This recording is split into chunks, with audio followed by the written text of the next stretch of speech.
Sometimes the people we dismiss as nobodies turn out to have voices that shake the entire world. When a black teenager was stopped by police and humiliated on the side of the road, the officer sneered in his face and told him he would never amount to anything. But the officer had no idea who he was talking to. Because the very next day, that same teen would step onto one of the most powerful stages in the world, the United Nations. And what happened next would shock everyone.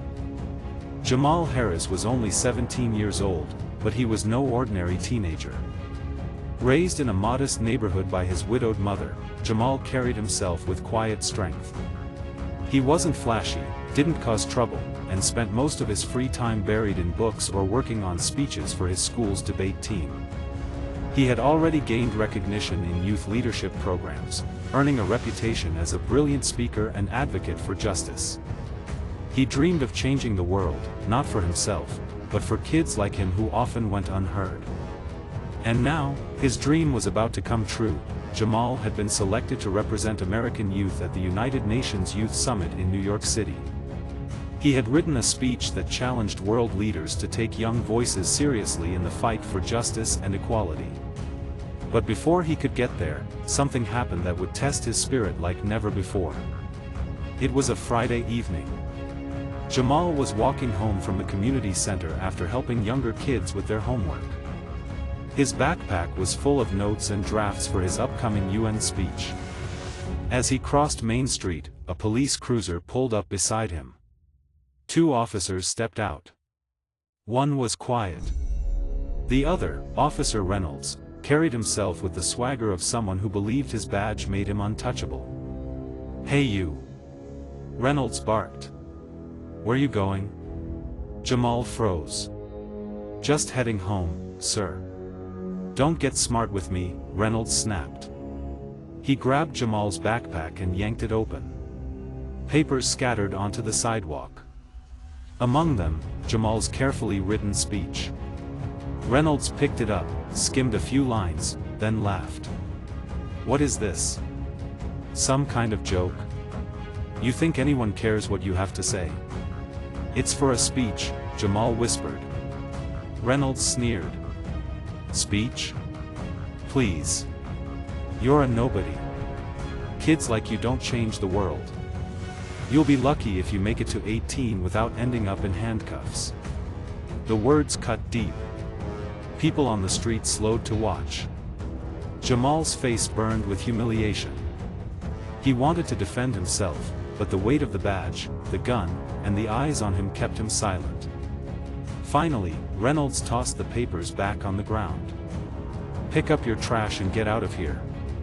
Jamal gathered his pages with trembling hands. In that moment, he felt small. Invisible. Like maybe the officer was right. But he had no idea that tomorrow, those same words on those pages would echo in chambers far beyond Officer Reynolds' reach. At home, Jamal tried to hide his shaken spirit. His mother, Angela Harris, noticed the red in his eyes. "Baby, what happened?" Jamal hesitated. Then the words spilled out, the stop, the humiliation, the nobody insult. Angela's hands clenched into fists.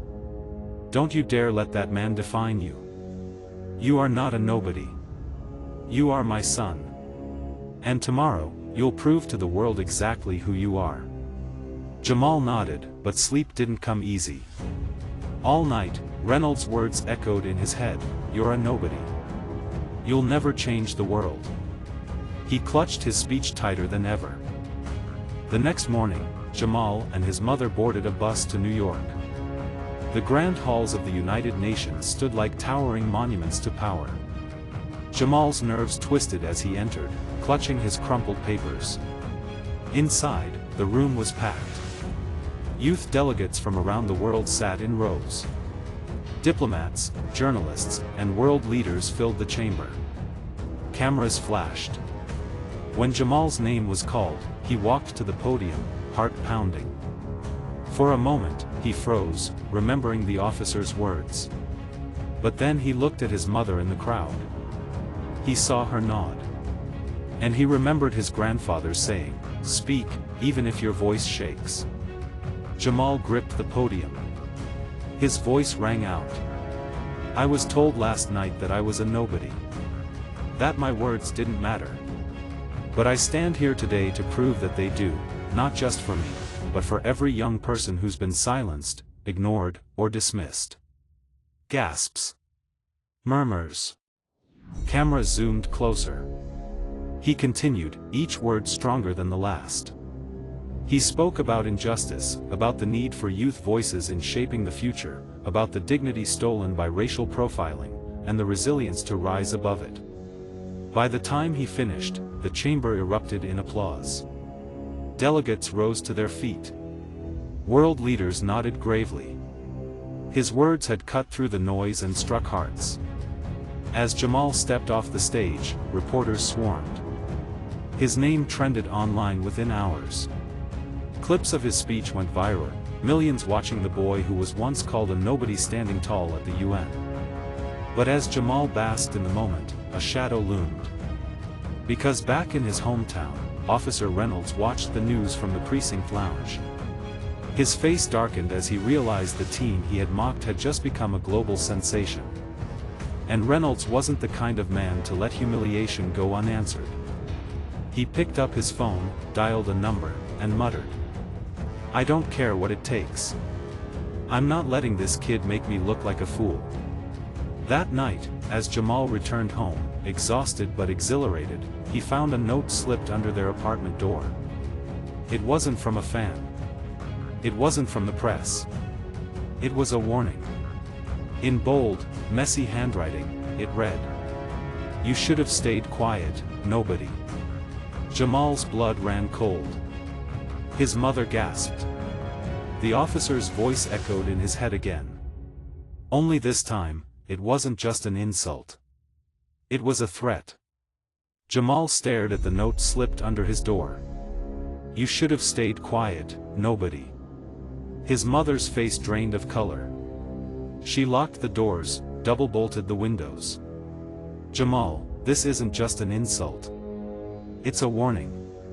Jamal wanted to believe it was just intimidation. But deep down, he knew better. Reynolds wasn't the type to let things go. The next morning, Jamal found his bike tires slashed. Two men in plain clothes sat in a car across the street, watching. When Jamal stepped outside, the car pulled off slowly, too slowly to be a coincidence. Something was happening. And it was bigger than just one bitter officer. That evening, Jamal's mother got a call. It was from a friend inside City Hall, warning her in hushed tones. Angela, listen to me carefully. Officer Reynolds isn't alone. He's connected to people in the department who don't want this attention. They're trying to dig up dirt on Jamal. Anything they can use to discredit him. Angela's voice shook. He's a child. He's done nothing wrong. The friend sighed. That doesn't matter. They'll twist anything. Sure enough, by the next day, local news headlines popped up online. UN teen speaker linked to gang activity. Sources questioned credibility of Jamal Harris's story. The reports were vague, full of half-truths and anonymous police sources. But the damage was done. At school, kids whispered again. Teachers eyed him cautiously. Kayla, Jamal's best friend, slammed her locker in frustration. They're trying to destroy you, Jamal. You can't let them win. But Jamal was shaken. He thought about quitting. Laying low.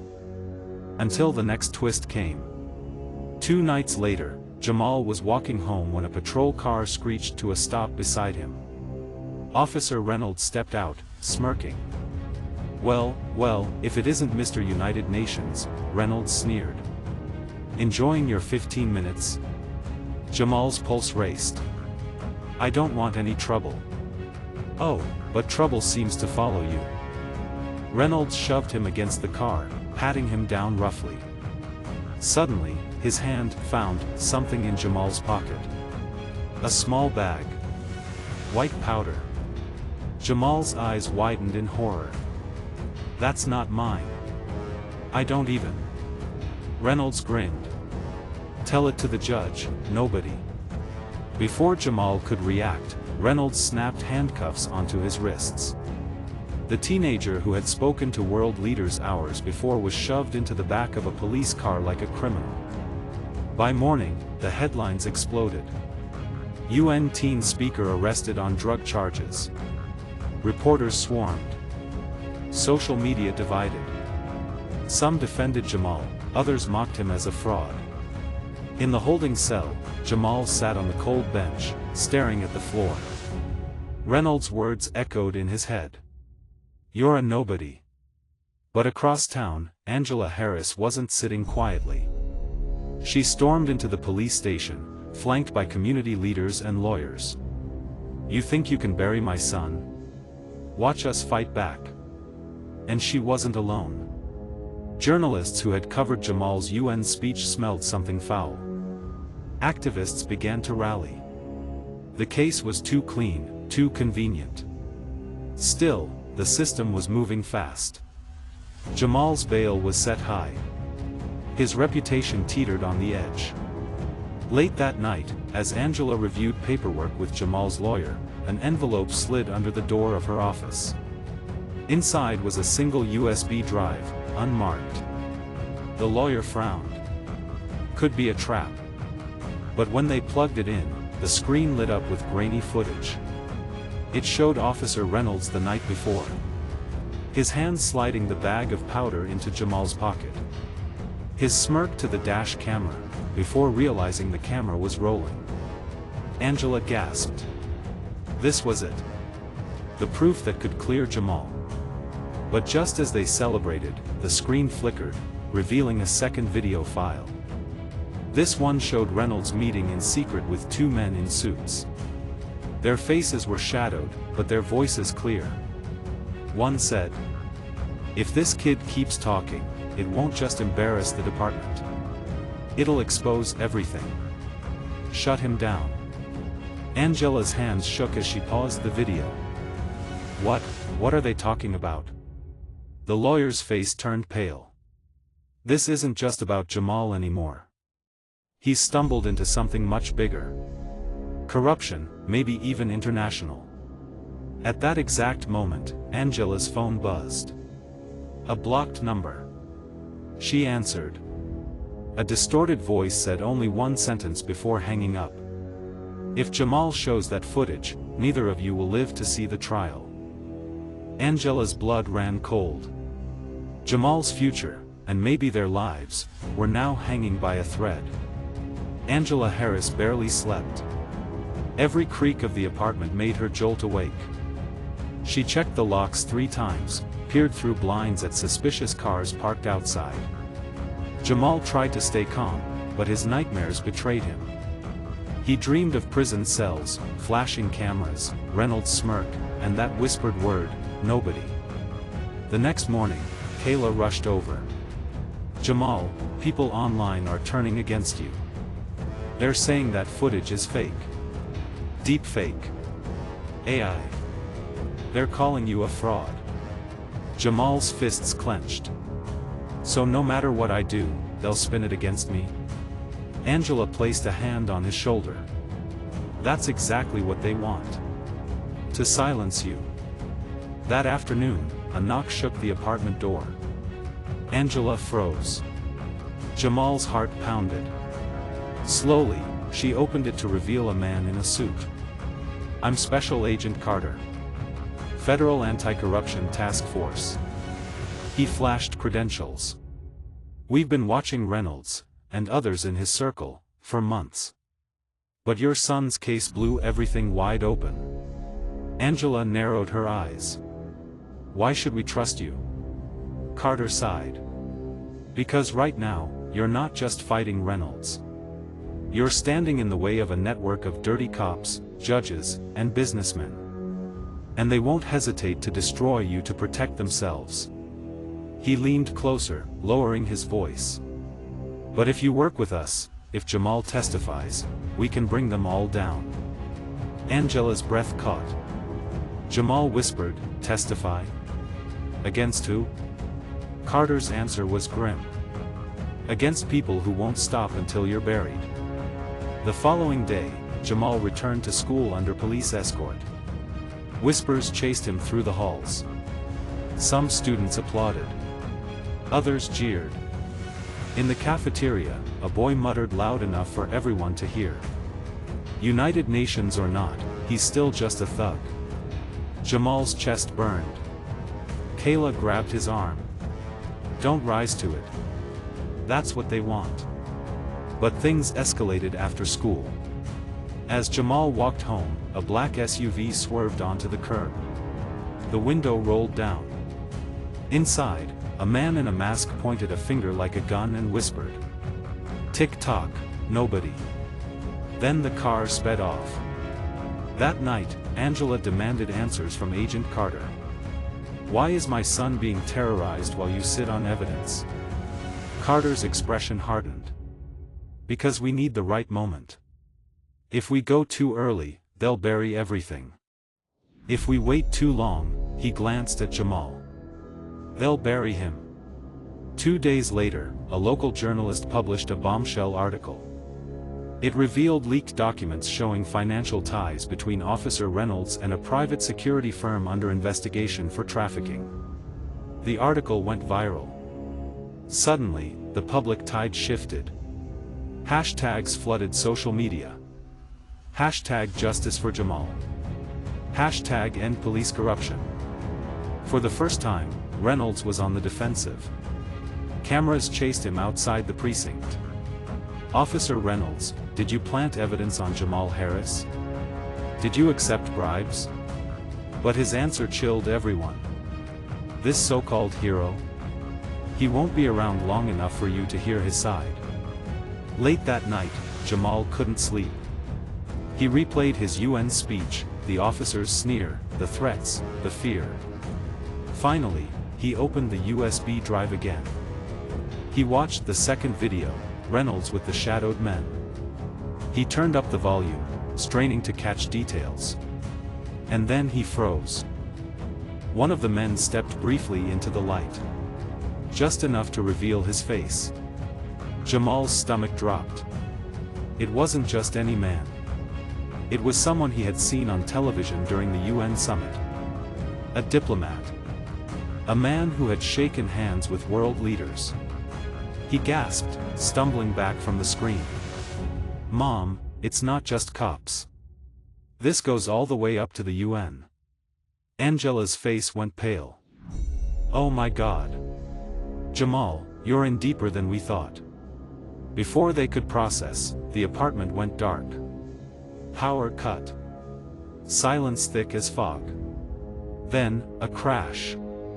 The sound of the front door being forced open. Angela grabbed Jamal, pulling him toward the back room. Heavy boots stomped inside. Voices barked orders. "Find the boy. Bring the drive." Jamal's pulse thundered in his ears. There was nowhere left to run. As a flashlight beam cut through the hallway, a voice growled. "Say goodbye, nobody." The door splintered as heavy boots thundered in. Flashlights cut through the dark apartment. Angela pulled Jamal into the back room, her hands trembling. "Stay down," she whispered. Voices barked from the living room. "Find the boy. Bring the drive." The sound of furniture crashing echoed through the walls. Jamal's chest heaved. He clutched the USB drive like it was his lifeline.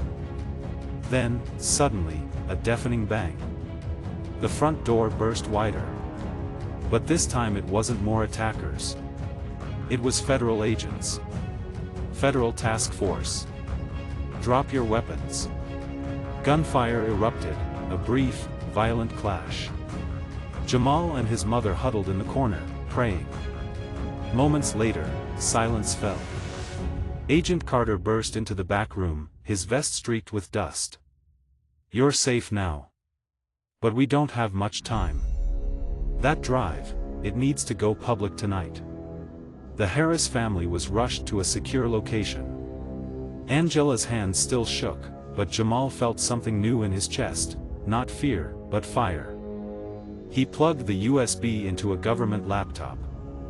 On screen, the video played again, Reynolds planting drugs, laughing at the dash cam, then meeting the shadowed men. Agent Carter leaned forward. One of those men is a UN delegate, secretly funneling money into private security firms tied to corruption here in the States.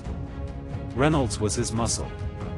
If we expose this, it doesn't just clear Jamal's name. It cracks open their entire operation. Jamal swallowed hard. Then let's show the world. The files were uploaded to federal servers. Within hours, journalists received copies. The footage went viral. By morning, it was everywhere. Headlines exploded. UN delegate linked to police corruption scandal. Dashcam footage shows officer planting drugs on teen. Global calls for justice erupt after teen's ordeal. Crowds gathered outside the precinct, chanting Jamal's name. Civil rights leaders demanded immediate arrests. Reynolds was cornered. Reporters shouted questions as he was dragged out in handcuffs. You called him a nobody. Do you regret it now? His only answer was silence, head bowed, career in ruins. But the real shock came when the UN delegate was escorted out of a luxury hotel in New York, flanked by international investigators. The corruption reached further than anyone realized, and Jamal's bravery had brought it all into the light. Weeks later, Jamal returned to the United Nations, but this time, not as a nervous teen. Now, he was the face of resilience, a global symbol of how a silenced voice can topple giants. The chamber filled again, cameras flashing. Delegates leaned forward as Jamal stepped to the podium. His voice was steady, stronger than ever.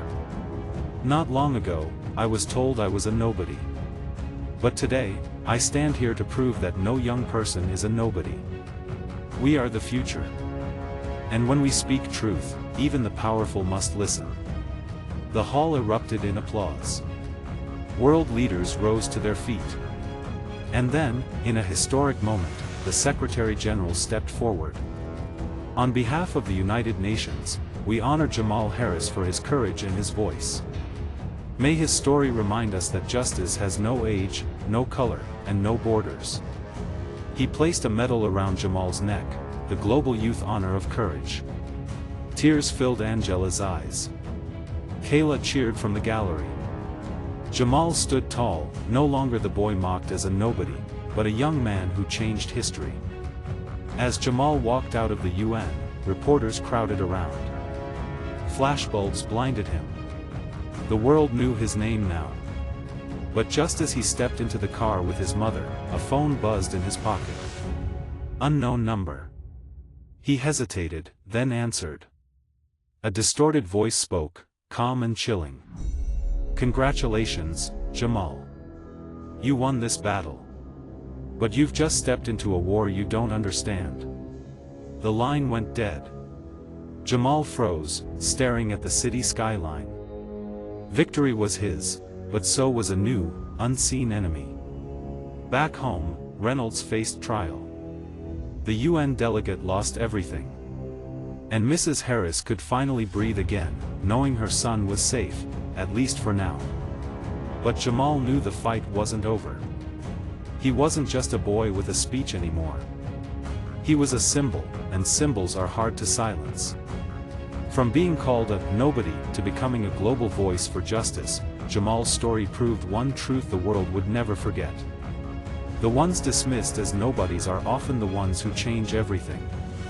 If you were moved by Jamal's story, we want to hear from you.